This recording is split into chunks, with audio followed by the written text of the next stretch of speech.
What's up again, everybody? For those that don't know, the UK Games Expo was this past weekend, and WizKids had some new product on display there. More specifically, they were showing off the Kree Invasion Team Pack and the Harley Quinn Team Pack. And luckily for us, they let Britrollersix take those packs and open them both up and show the contents to the community through spoiler images. So I asked for the high-res versions of those images. I cut them out and I made them look and shaped like cards so that they're easier to see and read and experience, and then I threw them on Facebook in an album, and now we're going to look at each one of them in video form and talk about how good or bad they are. Do note this is the entire contents of this Kree Invasion Team Pack. That's the first one we're going to look at. And so at the end, I'm also going to give my general idea about the set and whether or not you should pick up one or two of these team packs, because if you want to run max dice on some of these cards, then you need to buy two of them because you only get 2 dice per card within the team pack. So let's kick things off with Drax. Here are all 3 versions of Drax. So the first version of Drax over here is called Time Gem. He's a 3-cost shield character. In fact, they're all 3-cost shield characters with that Guardian affiliation. A 1/2/4, 2/3/5, 2/4/6 stat line, and this ability reads, if your opponent has 2 or more energy in their reserve pool, you may field Drax for free. So this ability is just really situational, and in many cases, it's really easy for your opponent to play around this.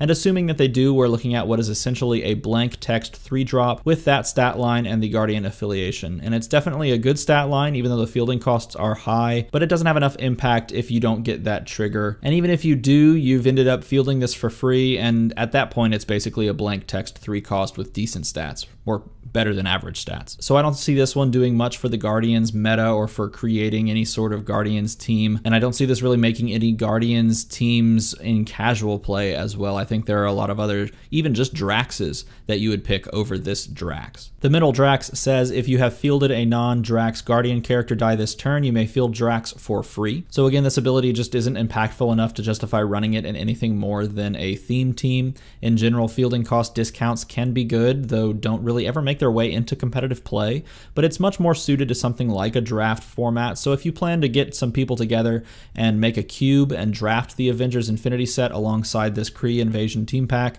then this would make a decent pick if you've already picked up some Guardians. It's also worth noting that this card maybe could be better if for some reason there are other Guardians characters in the box set, of which we've seen nothing. But the way that I see it though, if you plan to run a Drax, just grab one from the Guardians of the Galaxy set from last year. They're all better than these two. And the Drax on the far right is honest to a fault, and it says if Drax and a non-Drax Guardian character die are KO'd in the same turn, return all KO'd Drax character dice to play at level 1 at the end of the turn. So this is again a very situational trigger for a less than stellar ability. There are some kind of interesting combos that you can do with this, involving intentionally KOing your own Guardian's dice to trigger effects and then bringing back Drax is sort of icing on the cake. But as of right now, it doesn't have enough by itself to justify running this card. Again, perhaps in a theme team or in draft, but I still like all of those Guardians of the Galaxy Draxes better. And that's not saying much because Drax has just really not gotten a lot of decent love from Dice Masters. All right, next up we have Groot.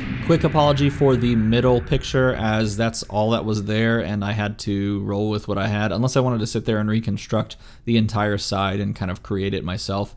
But I didn't really feel like doing that. I figured just getting it out and it's not that big of a deal. So apologies that you don't see the entirety of the word regenerate. The first Groot is Chlorokinesis, a 5-drop shield character with the Guardians affiliation. The stat line on Groot is an 012, 126, and a 237 stat line, so obviously really strong. I think that's the same stat line that's been on every Groot ever printed, except that promo one had like a crazy 9 defense or something. I don't remember. Chlorokinesis says, while Groot is active, prevent 1 combat damage to you from each attacking character die. And it also has this nice global that says pay a shield, choose an affiliation of character die that you fielded this turn, and move a character die with that affiliation from your used pile to your bag. So again, it's a great stat line outside of that level 1 side, and it's a decent defensive ability that goes with it, and a really cool global that could go on to something like a villain's team in Constructed, because you're trying to, pull out these villains quicker. Based on the amount of low drop and sidekick love that the current meta is looking to become, this ability could be good enough to see play in casual formats, and the global is intriguing enough that it might end up on some competitive team or two as experimentation, and it'll probably get cut. However, it is intriguing enough that I wouldn't be surprised to see it in some like store tournament teams. The next Groot is that Flora Colossus 4-cost. 4-cost is important. It's got Regenerate, with that same stat line, of course. And Regenerate on Groot is kind of weird. It's a nice thematic ability because obviously he's regenerating, he's a tree, but one that probably won't see much use unless you've landed Groot on that level 1 side, and if so, then it's actually really great because it gives you a 1 in 3 chance to essentially spin him to one of those stronger sides. The loss of the global hurts this card's playability, but I could see this one making its way onto like theme teams regularly as a 4 cost for that stat line. It's just solid, and I would say if they reprint a stat flipper global, then this one is something to keep in mind as well, because flipping a 3/7 to a 7/3 all for 4 is really strong. I know we have Finthaza, which is technically a when fielded flip some stats, but that's a 4-drop as well, or like a 3-drop as well. So you'd have to pay 3, field it, flip the stats, and then push. And it doesn't work as well as if we got a global. If we get a global, this card could see some play. And finally, we have Groot, I Am Groot, which is a 5-drop, just like the first one. This one says, while Groot is active, when one of your character dice blocks and is not KO'd, prep a die from your bag and do this for each eligible die at the end of the turn. Here's a nice ability coupled with the global from before. Groot will likely trigger his own ability, allowing you to prep at least 1 die for him blocking. The fact that this triggers per blocking survivor is also really nice, and shout out to the parenthetical text telling us that without needing to submit like a rules forum question. This one seems like the best of the 3 with a 4-cost regenerate Groot right behind him. As a defensive-minded character that provides ramp based on being defensive is just generally pretty good. I don't think it sees competitive play, but it would be good in draft, and it would be pretty decent in casual teams as well. Alright, next up, this is where things get exciting for me. We have the Kree Captain cards. So this first Kree Captain is a 3-drop fist character with the villain affiliation, an 031, 132, 133 stat line, the swarm keyword, and this interesting global that we'll talk about in a second. So tackling swarm first, in general, a 3-cost swarm as a ramp engine is just bad. A 3-cost with a 3/3 on top with that villain affiliation's not bad. It's actually pretty good, doesn't blow me away. And the global is really interesting in that it's an attempt to create a more balanced and more accessible Ring of Winter global. So as you can see, the global says pay 2 fists once per turn. The next character die you purchase this turn cost 3 less to a minimum of 1. So this applies to anything rather than only to a 6-drop or higher, but it's more expensive and more restrictive in achieving the same result. For example, if we used Ring of Winter on a 6-drop, we pay 1 bolt for the global and then the 4 energy for the character that you're buying, so a net 5 energy spent for a 6 cost. If we use the KC global here, we would need to pay 2 fists for the global and then 3 for the character. Still a net 5 energy spent for a 6 cost, but you need 2 fists and the requisite energy for the character, of course, rather than only 1 bolt. So the trade-off is that the global is on an easily accessible card that you don't have to trade away vast amounts of card value for or hunt after to get. You're not looking for a super rare now, it's just on a common. So this is an example of what kinds of changes we might see from this living card game format going forward. More balanced versions of previous globals that everyone has easy access to. As for this version of the Kree Captain, I don't see this one seeing much play because a 3-cost swarmer and that's it with a villain affiliation is just not powerful enough, especially when we compare it to the next 2 Kree Captain cards. The second Kree Captain is also a 3-drop villain, same stat line, and it says Kree Captain gets +1/+1 for every active villain character die. And it has the global. So what does that mean? That means that this ability counts every villain character die in the field, both yours and your opponent's, and then applies a +1/+1 buff based on that number to every one of your Kree Captains. So imagine this on like a Malekith sidekick team and things can get crazy pretty fast. Malekith and 3 sidekicks in the field, plus whatever other villains are on your opponent's side would be at least 4/4 in stats added to a 3 attack body already. All for 3 energy, sign me up. This could be a really strong casual card that may make aggro villain teams a thing going forward, and it may sneak its way into the competitive meta as well, pushing sort of an aggro villain front with Malekith on it into the forefront, or at least somewhere in the meta making an impact. And finally, we have the third Kree Captain, which is just a vanilla 2-drop with the global that we mentioned before. Does this card get run just for the global? I think so. And as a 2-drop, it's even pretty good stat line-wise for 2, and the villain affiliation is a huge plus as well. So I think this one gets some play just because you want to throw this global down, and maybe you buy it as a 2-drop once or twice as well. Staying on the Kree front, now we're looking at Kree Soldier. All 3 of the Kree Soldiers are all 2-drop fist characters with the villain affiliation, an 011, 112, 122 stat line. And the very first one is Blue Angels. It has the swarm keyword, and it says when Kree Soldier damages an opponent, prep prep a die from your bag. So those two abilities on this same card seem to contradict each other, but they actually work really well together in a lot of ways. Again, if we're looking at the villain aggro team, then this could possibly be used as a form of ramp while also fielding them up and attacking with them, or at some point just choosing to field them and attack with them. Because if your opponent is dedicating blockers to KO them, then you're rolling them again next turn, and if they're letting them through, then you're getting free damage and just further ramp by prepping dice. So I can see this making a villain aggro team as a decent form of ramp. The second Kree soldier protecting the seat of Hala has both Swarm and Infiltrate, and the inclusion of Infiltrate on a 2-drop body with Swarm means very good things for Super Rare Angela teams. Back when the Guardians set came out, Super Rare Angela made some waves as a dangerous and hard to deal with win condition. The team still has a form of ramp in Rare Ricochet, but that doesn't really get going until the Infiltrate pieces are already in place. With Kree soldier here, you can have an okay form of ramp that can start you off in the early game, and then you can hand the ramp reins off to Ricochet and field these guys as Infiltrate attackers when Angela is actually down on the board. I'm pretty high on this card, and I think it will be a staple on Infiltrate teams, which could make a resurgence into the meta very soon. I think it pushes off the spot, the Infiltrate spot,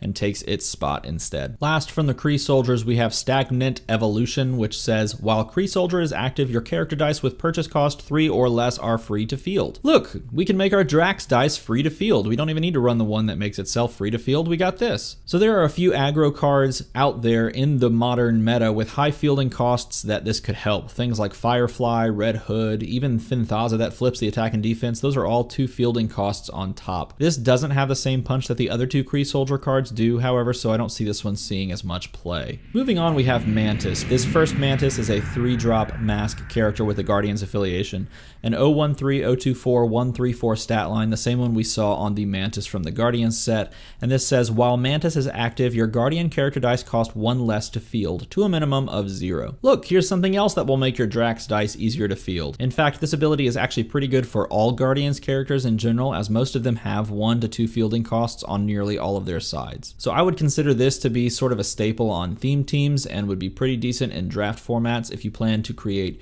your own draft cubes and then draft Guardians characters. Because as I said, most of them do actually have to be paid for when fielded, and reducing that cost is pretty good overall. You're getting a lot of savings out of this. The middle Mantis is Gift from the Priests of Pama, and it is a 3-drop as well, and it says, while Mantis is active, when a non-Mantis Guardian character die is KO'd, prep a die from your bag. So here's one of those combos that I mentioned when I was talking about that KO Drax. If you KO Drax and another Guardian character while Mantis is active, using something like Fabricate, then you get to both prep 2 dice and refield Drax at level 1. It isn't the most mind-blowing thing out there, but it isn't bad either, particularly if you can find a Guardian with a decent when KO'd ability, something like the Rocket Raccoon that deals 1 damage to your opponent when they get KO'd.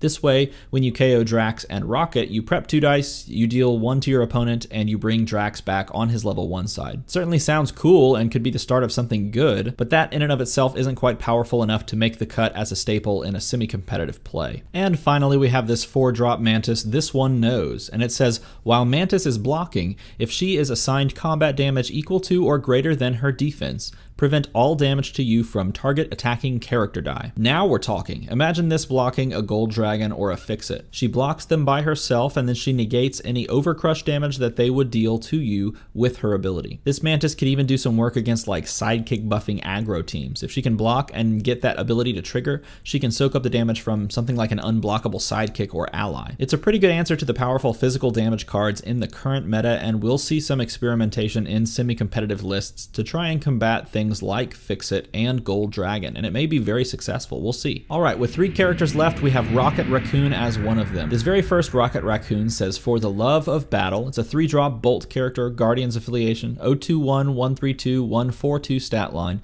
This one says, when Rocket Raccoon attacks, he gets +1/+1 for each other attacking Guardian's character die until the end of the turn. So for 3 energy, you're getting on average a 3/2 that buffs himself. So 2 raccoons in the attack zone equates to a 1/1 buff buff to both, and any other attacking Guardian character die adds even more to that. If we look at the range of possibilities for the buff, having Rocket attack unbuffed on average a 3-2 attacker is poor. If we can imagine something like 4 Guardians character dice attacking, then we're looking at an attacking 7-6, and that's like the top end. That's insane. Keep in mind that this buff only comes when they're attacking though, so you don't have these giant blockers in the field, and they are prone to removal before the attack step. Still, get a few of these out and attacking together with another Guardians character or 2, and you're looking at 3 different attackers with like 6 or 7 attack. This is a serious card, and may just push Guardian teams into the meta. They may be like really, really low tier, but this actually is just powerful enough to do that on its own. The next Rocket Raccoon is a 4-cost Bolt character. It says, while Rocket Raccoon is active, when you field a non-Rocket Raccoon Guardians character die,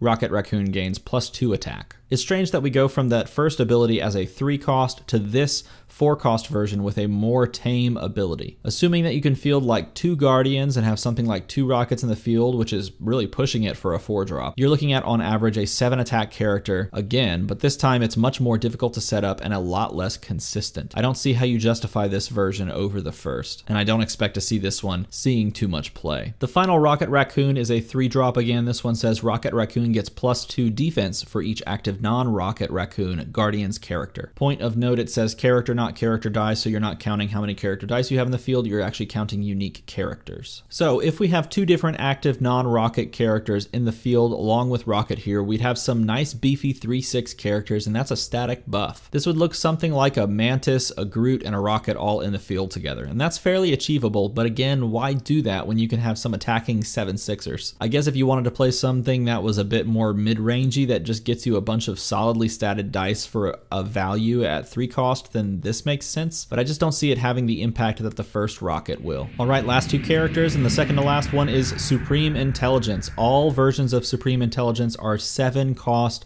masked characters with a villain affiliation. They all have a 1-4-4-2-5-6 276 stat line, and they all have a Fabricate 2-5 ability with this restriction that says at least one of the fabricated character dice must be a character die with Kree in its name. The very first one, Assimilated Hive Mind, also says while Supreme Intelligence is active, when you field a character die with Kree in its name, character dice you control get +1/+1 until the end of the turn. It's also got this global that says pay 2. Once per turn, move a die with purchase cost 2 or less from your used pile to your prep area, and sidekick dice are considered to have a purchase cost of 0. Thank you again, parenthetical text. Wow, okay, so you're either hard buying this die or you're handcuffing this card with a Kree Captain or Soldier when building your team. And as we saw with both of those characters, that's not necessarily a bad thing. They're both actually pretty good characters all around. They have good versions of them. The ability here works really well with the Kree and might prompt you to just put both of them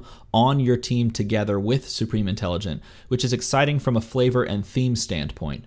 If you combined this with the 3-cost Buff Captain and the 2-cost Swarm Soldier, then you can expect to do a lot of Kree fielding, triggering the Supreme Intelligence's ability. At which point you have this board full of low-cost attackers that have been buffed 3 times over, and if you have that 3-cost Captain, it's buffed like crazy because of all of the villains that you have, which all the Krees are villains. It's really, really powerful and very thematic. Let's not forget about the global either, which could cause this character to see a lot of meta play. Paying 2 to prep a specific character like Yonti or Boom Boom or Jubilee or Batiri Battlestack or Chwinga or Pseudo Dragon or the Spot or Dum Dum Dugan or Wong or these Kree cards all seems really good and good enough to make the cut on a meta team. This is a really strong card that could see play in a variety of formats when all is said and done. Now, if you couldn't tell, I'm pretty hyped about that version of this card. The other 2 are decidedly less powerful. Guiding Hand of the Kree has that same Fabricate, that same global, but it says if you fabricated 2 character dice with Kree in the name to purchase Supreme Intelligence, then add Supreme Intelligence to your bag. So as I said, decidedly less powerful as it only moves to your bag if you fabricated 2 Kree characters. So something like Captain and Soldier or Double Soldier plus something else. A topside 7-6 in the bag is not really worth that much investment, so I don't expect this one to see more play than the first Supreme Intelligence. And the last Supreme Intelligence is subtitled Supremor, I think is how you'd pronounce that. I don't actually know that word, if it is really a word or if it was just sort of created for comics. It says for each character with Kree in its name, die fabricated to purchase this die, gain 1 life. I feel as though they should have worded that a little differently, but we'll just glance past the wording on that one, and we'll just get to the point that gaining 1 life is just really not that powerful. Oh, life gain, how I wish you were better. I like the idea of using the Kree and Supreme Intelligence to like heal up whenever you need to, but if it doesn't heal you to full in this game, then you're likely to just die to meta teams in following turns due to the loss of tempo to heal a few points of life. I love the old school life gain characters like that Iron Man Philanthropist, and sometimes just wish those kinds of cards would be reworked into the modern age, but this is certainly not it. The first Supreme Intelligence is definitely the best. And last but very not least, we have the Mad Titan himself, Thanos. Just a spoiler, all three of these Thanos cards are awesome in their own right. The first Thanos is Go, Cull Obsidian. It's a 9 cost, yes, a 9 cost mask character with that villain affiliation, a 157-278-399 stat line. It says Thanos cost 1 less to purchase for each of your active villain character dice. It also says while Thanos is active, your non-Thanos villain character dice gain +1/+1. So this first one can easily see play in the aggro board flood Malekith villain deck. Get Malekith, get 3 sidekicks, get the Kree Captain that buffs himself based on the number of villains in play, and tack this on as an even bigger threat, and you've got something. For example, let's assume that you have the 4-cost uncommon Malekith and the 3 sidekicks in the field, which is a pretty tame assumption for that style of deck to only have 3 sidekicks. That's 4 villains already. Then throw in 2 of those Kree Captains because why not? They're cheap, they're 3 cost. Now we're up to 6 villains, and 2 of them are 9/8s because they've already been buffed based on the number of villain dice in the field. With that board, and not even considering if your opponent has any villains in the field, you're looking at a 3-cost Thanos that gives all of your villains another +1/+1 buff. Overkill? Maybe. Super fun? Definitely. It all falls apart when your Malekith gets removed or blanked, but hey, that's aggro. This card is awesome and it will see play on that team and be a casual staple as well. The next Thanos is 8 cost. It's Prove Love for Lady Death. It's got Overcrush, and it says when Thanos deals Overcrush damage to an opponent, double that damage. So the 8 cost is a bit of a reach. Even with like Ring of Winter Global, you're paying a net 7 to get it. We don't see a lot of 7 costs make it in the meta, much less 8 costs, but if you could manage to get this out, then you have a very difficult to stop win condition. He's like Fix-It, but without the need for Proton Cannon or Magic Missile. So how do we get to him? You could conceivably use the KC Global and the Ring of Winter Global to discount him to a net 6 cost. You'd need 2 Fists and a Bolt for both of those globals, as well as a Mask and 2 other energy to do it. The downside is that it would take up 3 card slots on your team, but maybe that's worth it. You'd also need some good ramp with that and an energy fixer to make it a bit more consistent, so the support cast around Thanos here becomes very small. I'm not sure what I'd put around this card, but its ability certainly warrants building around. Maybe it comes together and works its way into the meta, and we've already seen big drops make some impact in Fix-It and Gold Dragon, so it's possible that this card makes it into competitive play. And the last card in this team pack is Thanos Reality Gem, an 8-drop that says Overcrush, and you may return a villain character die you control in the field zone to its card to reduce the cost of this character die by 3, as many times as you like, to a minimum of 1. What a way to end this video. This card, man, this card is cool. Now the ability only reduces the purchase cost of 1 die, as evidenced by the word die in the ability text. Still, if you return like 2 of your Kree Soldier dice to their card, you can purchase a 9/9 for 2. Oh, and he has Overcrush. Then you can buy up those Kree Soldiers again, cycle them back into the bag for Swarm triggers, field them, return them to the card again, and get another 9/9 Overcrusher. Yeah, that's pretty solid. 3 very strong offerings from Thanos to end the team pack. So, final thoughts. I think there are upwards of 10 to 11 cards within this that are actually pretty powerful and could end up seeing some level of casual competitive play, store championship type play, that sort of thing. Maybe even a few that make really big meta teams. Should you purchase this team pack? I would say yes. I mean, I'm not in charge of your wallet, but I think this is powerful enough, and if you enjoy the game of Dice Masters, and if you like a lot of thematic things, I think the Guardians work well thematically together, and they're not going to be super powerful, but it's all fun. And I think the Kree and Supreme Intelligence stuff is really powerful, and I think the villain synergies with Thanos and just villains in general